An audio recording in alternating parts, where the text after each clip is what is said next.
할렐루야. 오늘도 말씀의 은혜 있기를 축복합니다. 오늘 말씀의 제목은 첫 단어 의인은입니다.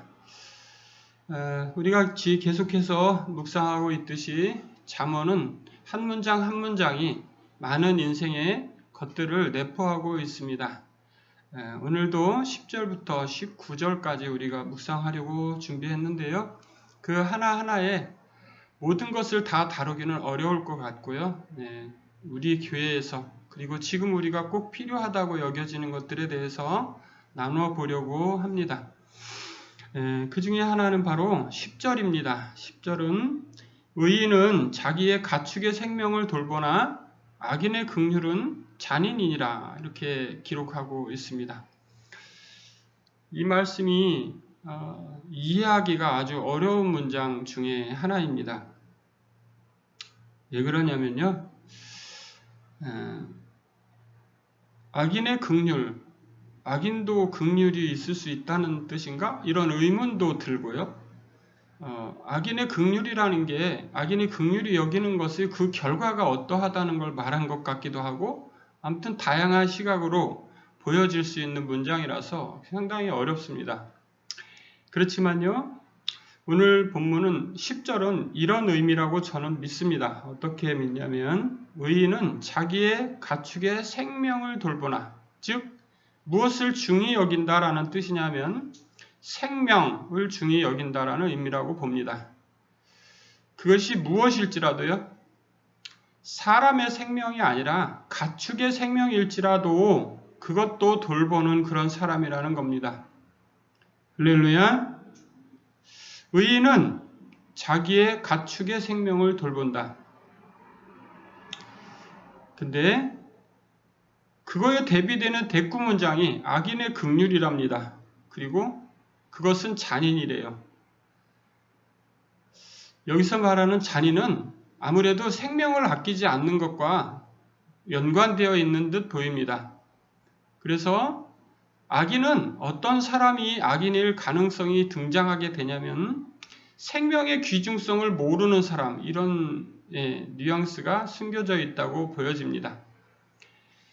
사람에게 있어서 생명보다 더 소중한 것은 아주 찾기 힘든 거라고 저는 믿습니다. 여러분들은 어떠신가요? 악인은 어떤 사람이 악인이냐 하면 생명이 소중한 것을 잊어버린 사람이에요. 생명이 귀한 줄 모르는 사람도 악인이겠죠. 그래서 남의 생명뿐만 아니라 자기의 생명을 해하면서도 그걸 해하는 줄을 모르는 거죠. 그러니까 이것은 참으로 미련한 인생의 어떤 삶의 모습을 잘 표현해주고 있다고 믿습니다. 의인은 자기의 가축의 생명, 자기의 가축뿐만 아니라 가축조차도 생명을 소중하게 여기는 사람이라면 다른 것들의 생명은 말할 것도 없이 소중하게 생각할 거예요. 네, 그렇습니다. 의인은 어떤 사람이 의인이냐? 바로 이 생명을 소중히 여기고 다룰 줄 아는 사람, 그 사람이 의인인 거예요. 여러분들도 하루하루 살아가는 동안에 생명을 하찮게 여기거나 생명을 무시하는 사람들의 그런 어떤 상태, 그것을 봤을 때 그런 사람들은 잔인한 말과 행동들을 하게 되어 있습니다. 여러분, 하루하루 살아가는 동안에 의인의 삶, 생명을 소중히 여기는 가치관, 그것이 우리에게 꼭 필요한 줄로 믿습니다. 자, 11절은 이렇습니다. 자기의 토지를 경작하는 것은 먹을 것이 많거니와 방탕한 것을 따르는 자는 지혜가 없다. 그렇습니다. 자기의 통지를 경작하는 자는 어떻게 됩니까? 지금식으로 표현하면요. 어떻게 하겠어요? 직업을 가져야 된다. 그런 말입니다. 일거리가 있어야지 먹을 것을 얻을 수 있지 않겠습니까? 예. 세상 사람들은 그것을 위해서 모든 것을 다 던집니다. 그러나 우리에게는 가치 기준이 거기에만 있지는 않습니다. 그러나 자기의 토지를 경작하지 않는 것은 아주 미련한 것이고요. 아주 게으른 것입니다. 그것은 하나님께서 하나도 원하지 않는 일이기도 하죠. 그리고 이 땅에 일이 없이 살아간다는 것만큼 힘들고 무의미한 것도 없어요. 그렇기 때문에 생명을 소중히 여기지 않는 마음이 생깁니다. 왜요? 무의미하기 때문에, 자기의 인생에 의미를 찾을 수 없기 때문에 자기 인생의 귀중한 것을 잊어버리게 되는 거예요. 그래서 무엇을 찾아야 되냐면 바로 직업을 가져야 되는 거예요. 사람은 일이 있어야지, 그래야지 쓸데없는 생각을 안 합니다. 그래요, 여러분. 자기의 토지를 경작하는 자, 땅이 있는데도 그거를 경작하지 않는다면 그거 어떻게 되겠습니까? 예, 아주 이상한 거예요. 즉, 하나님께서 우리에게 내리신 분정하신 분량이 있습니다. 하나님께서 야, 너 이 땅에 가서 이러한 일을 하다가 왔으면 좋겠어 라고 생각하셔서 하나님이 이 땅에 보내신 거예요. 그런데 그 일을 찾을 생각도 하지 않고 또 찾아도 그걸 제대로 하지 않거나 이렇게 하면 하나님이 어떠시겠어요? 완전 슬프시지 않으시겠습니까? 그러니까 하나님을 기쁘게 하는 인생이 복된 인생인 거예요. 하나님을 슬프게 한다는 것은 바로 선에서 출발하지 않는 거예요. 그게 바로 악입니다. 여러분, 그런 사람들은 어떻게 살게 되어 있냐면 자기가 자기에게 주어진 것조차 제대로 하려고 하지 않거나 자기에게 어떤 것을 구해서 얻으려고 하지 않는 사람은 방탕한 것을 따르게 되어 있습니다. 방탕한 것을 따르는 그 사람은 어떤 사람을 방탕한 거라고 합니까? 방탕한 게 어떤 거예요? 네, 우리는 방탕하면 술 마시는 거 제일 먼저 떠올립니다. 근데요, 요즘 세상에 방탕한 것은 그런 차원의 문제가 아주 뛰어넘는 일들이 많죠. 네, 방탕한 것은요, 무엇으로부터 출발한 거냐면 선으로부터 절대 출발할 수가 없어요. 하나님이 주신 것을 찾아서 열심히 살려고 하는 사람들은 방탕의 길을 걷지 않으려고 할 거예요. 이 방탕한 것을 찾는 사람들은 어떤 사람들이냐면 허황된 것을 꿈꾸는 사람들이에요. 자기에게 주어진 일을 하지 않으면서 얻으려고 하는 사람. 성경에는 누가 나오냐면요, 둘째 아들이 나와요. 그 아들이 어떻게 했습니까? 아버지에게로부터 그냥 재산을 받았어요. 자기가 모으지도 않았어요. 자기가 이런 것도 아니에요. 자기 것도 아니었어요.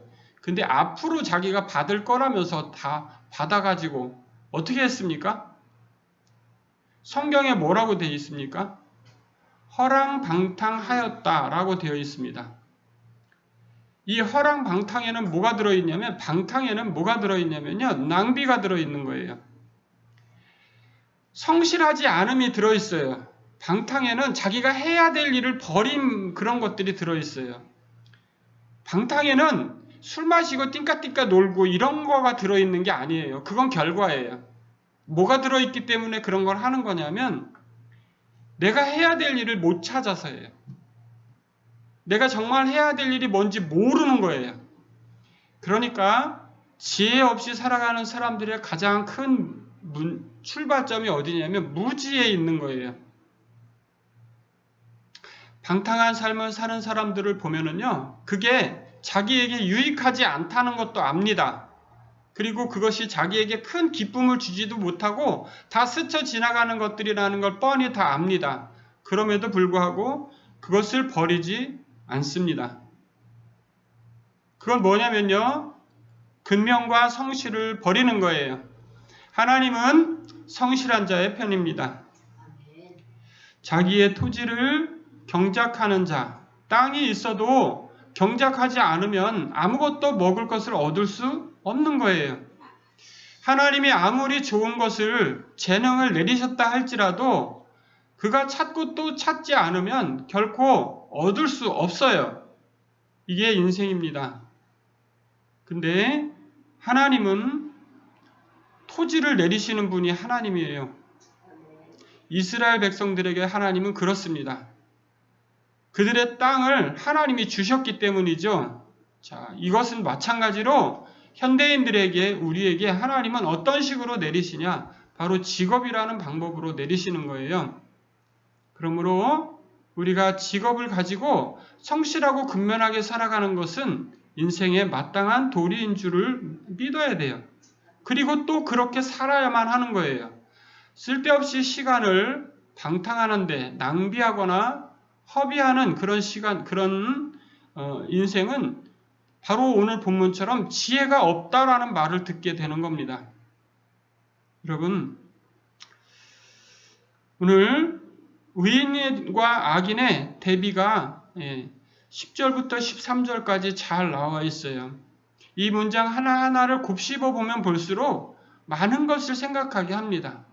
그리고 우리가 정말로 어떻게 살아가야 하는 것이 정상적인 삶인지, 그리고 어떤 것이 은혜의 삶을 살고 있는 것인지를 알게 해요. 성실하게 우리에게 주어진 일을 열심히 하면서 살아갈 수 있도록 하는 것, 살아가는 것 그 자체가 은혜인 거예요. 하나님의 은혜가 없이는 우리에게 이런 것들이 내려지지가 않습니다. 오직 그분만이 우리에게 이런 것들을 내리실 수 있는 분이에요. 복을 내리시고 화도 내리시고 또 사망도 내리시고 생명도 내리시고 그 모든 것이 그분께로부터 옵니다. 여러분, 의인은 다 떠나서 의인의 결과는 어떻게 되냐? 모든 환난에서 벗어나게 됩니다. 할렐루야. 의인은 결실한다고 되어 있고 의인은 모든 환난에서 벗어난다고 되어 있고, 자, 의인은 그 결국을 생명을 소중히 여기던 그 본을 하나님이 갚아주시는 거예요. 그래서 반드시 그에게 생명의 열매가 맺히게 되어 있습니다. 그것이 지난한 시간이 걸릴지라도 결국에는 말이죠. 의인은 환난에서 벗어난다는 거예요. 생명의 길에 떨어지지 않는다는 겁니다. 그러니까 우리가 살아야 하는 삶, 그것은 바로 의인의 삶, 그것을 따라서 살아야 되는 거예요. 그것이 때로는 눈물 날 수도 있습니다. 때로는 엄청나게 아플 수도 있습니다. 그러나 결국은 열매를 바라보고 좋은 날을 바라보고 그 길을 걸어야 하는 거예요. 그게 인생입니다. 인생이 고난이 있는 이유가 무엇입니까? 우리의 죄성 때문이죠. 우리는 알아야 합니다. 우리에게 악인의 어떤 것들이 모양이 없는 게 아니래요. 악인의 모양이 우리에게 여전히 남아 있습니다. 그래서 자꾸 그런 걸 하고 싶어 합니다. 학생들을 보면 너무 잘 보여요. 요즘 아이들은 말을 너무 잘해서 그래요. 공부는 하기 싫고 점수는 따고 싶고 이 똑같은 마음이에요. 인생이. 아이들도 그렇습니다. 근데 그들도 뭘 배워야 되냐면 불의의 이익을 탐하는 것은 저주받을 일이라는 걸 배워야 됩니다. 그거를 쓰고 아프게 안 배우고 성실하게 일하면서 이렇게 하면 저주받는구나 이렇게 알아야 됩니다. 근데 그러지 않고 계속해서 악인의 길을 걷게 되면 그 결국은 어떻게 되겠습니까? 그 결국은 자기가 살았던 그 발걸음대로 자기에게 돌아가게 될 줄로 믿습니다. 사랑하는 성도 여러분, 여러분들은 정말로 한 주간 또 살아가시는 동안에 그렇게 하셨으면 좋겠어요. 생명을 무엇의 생명이든지 누구의 생명이든지 그것을 소중히 여길 수 있도록 안내하는 사람, 또 나아가 그렇게 사는 사람, 그리고 내게 주어진 직업을 성실하게 수행해가는 사람, 내가 조금 어렵더라도 그 환난의 시간을 믿음으로 견디는 사람, 그런 사람들이 의인이라고 오늘 본문은 말하고 있습니다. 사랑하는 성도 여러분, 또 한 주간이 여러분들에게 그런 날들 되기를 축복합니다. 또 두 번째 큰 패턴은 이겁니다. 사람들이 살아가는 동안에 제일 많이 하는 게 뭡니까? 여러분들 제일 많이 하는 게 뭐 같으세요? 하루 종일 열려 있는 게 있죠. 네, 입의 말입니다. 사람은 입의 말로 인해서 그 인생이 달라집니다. 말 잘하는 사람을 보면요, 진짜 이쁘게 말해요. 근데요, 말 멋대가리 없게 하는 사람 하면 얘기하고 싶지가 않아지죠. 그렇지 않습니까, 여러분? 근데 그건 다 똑같은 것 같아요. 상대적이기도 하고요. 또 그런데 오늘 본문에서는 말에 대해서 어떤 내용들을 이야기하고 있는지, 의인은 어떤 식으로 말하는지, 그런 것들에 대해서 살펴보는 부분이 이 두 번째 부분입니다. 자, 13절 마지막 절 이렇게 합니다. 악인은 입술의 허물로 말미암아 그물에 걸린다라고 되어 있고요. 자, 14절 사람은 입의 열매로 말미암아 복록에 족하며, 그리고 15절 지혜로운 자는 권고를 듣느니라. 권고가 뭡니까? 말로 남을 이렇게 이렇게 도와주는 거, 그런 거 말하죠. 그죠? 이게 권면하는 거 말하죠. 네. 당신은 이렇게 했으면 좋겠습니다. 이런 게 이제 권고라고 할 수 있고요. 그리고 슬기로운 자는 수욕을 참는데 미련한 자는 분노를 나타낸대요. 분노를 어떤 식으로 표출합니까? 거의 말로 할 가능성이 크죠. 그렇지 않습니까? 또 17절 진리를 말하는 자는 의를 나타낸다고 되어 있고요. 거짓 증인은 속이는 말을 한답니다. 그리고 18절 칼로 찌름같이 함부로 말하는 자가 있거니와 지혜로운 자의 혀는 양약과 같으니라. 19절 진실한 입술은 영원히 보존되거니와 거짓 혀는 잠시 동안만 있을 뿐이니라. 13절 앞절부터요. 이 말로 하는 것들에 대해서 다 적고 있어요. 그죠? 여러분들, 악인은 입술의 허물로 말미암아 그물에 걸려도, 그렇습니다. 우리가 하는 말이 우리의 발목을 잡는 것을 많이 봅니다. 우리가 하는 말 때문에 우리가 다칠 때가 많이 있어요. 이런 것들이 바로 13절 같은 상황이겠죠. 자, 그리고 14절을 사람은 입의 열매로 복록에 족하며 그 손이 행하는 대로 자기가 받느니라. 입의 열매로 복록에 족하다고 기록하고 있습니다. 여러분들 좀 어떠십니까?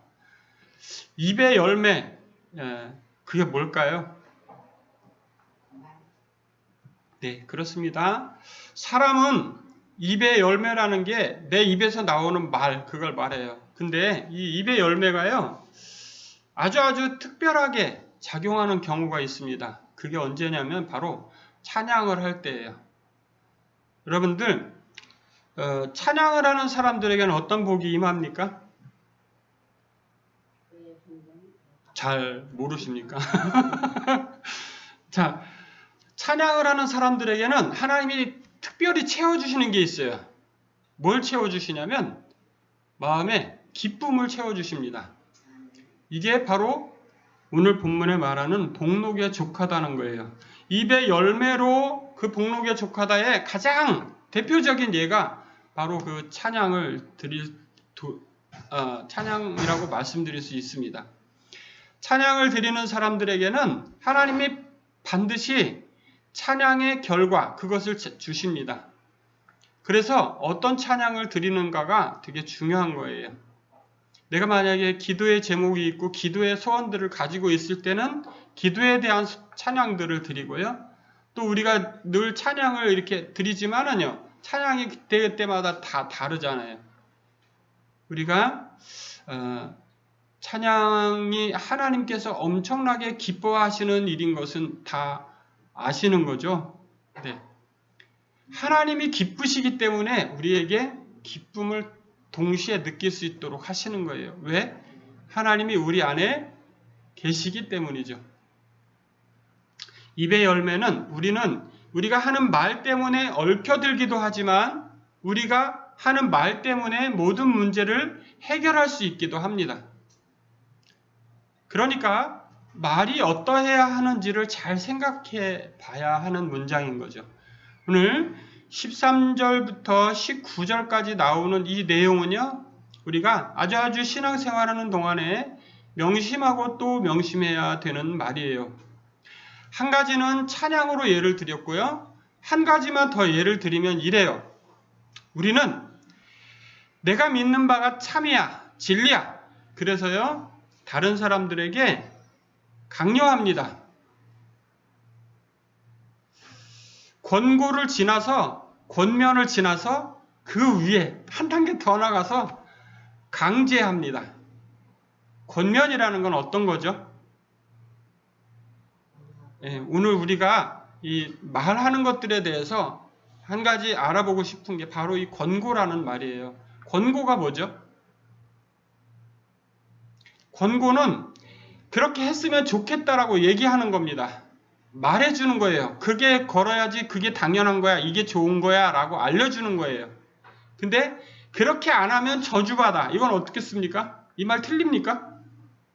예수님을 믿어야 돼. 자, 이거 맞습니까? 예수님을 믿지 않으면 저주받아. 이거 맞습니까? 어떻습니까? 맞죠? 둘 다 맞죠, 그죠? 그건 우리 생각이고. 근데 이제 처음 제가 전도를 나갔습니다. 근데 예수 믿으세요 이렇게 했습니다. 근데 그 사람이 너나 믿으세요 이렇게 하는데 예수 안 믿으면 지옥 갑니다 이렇게 말했습니다. 여러분 어떻습니까? 그 사람한테 그렇게 말하는 게 맞는 겁니까? 틀린 겁니까? 여러분들은 어떻게 말하실 것 같습니까? 예수 믿어야 행복합니다. 그러니까 이게 현대인들은 당신은 예수 믿으시고 예수 안 믿으면 지옥 갑니다 이렇게 말하면요, 현대인들은 어떻게 생각하냐면 권고라고 생각하지 않습니다. 이걸 권고라고 생각해야 권고라고 생각하고 우리가 할 텐데 그걸 권고라고 생각하지 않는다는 게 현대인들이에요. 그래서 복음의 진리를 정확하게 선포하기가 어려운 세대라는 거죠. 자, 지혜로운 자는 권고를 듣는다. 미련한 자는 자기 행위가 맞는 줄 알기 때문에 절대 듣지 않는다는 겁니다. 그러면 미련한 사람들은 하나님이 다 버린 사람이냐? 그렇지 않죠. 그렇기 때문에 우리가 끊임없이 권고의 말을 해야 될 거예요. 자, 오늘 교회 가자. 이거 권고입니까? 아닙니까?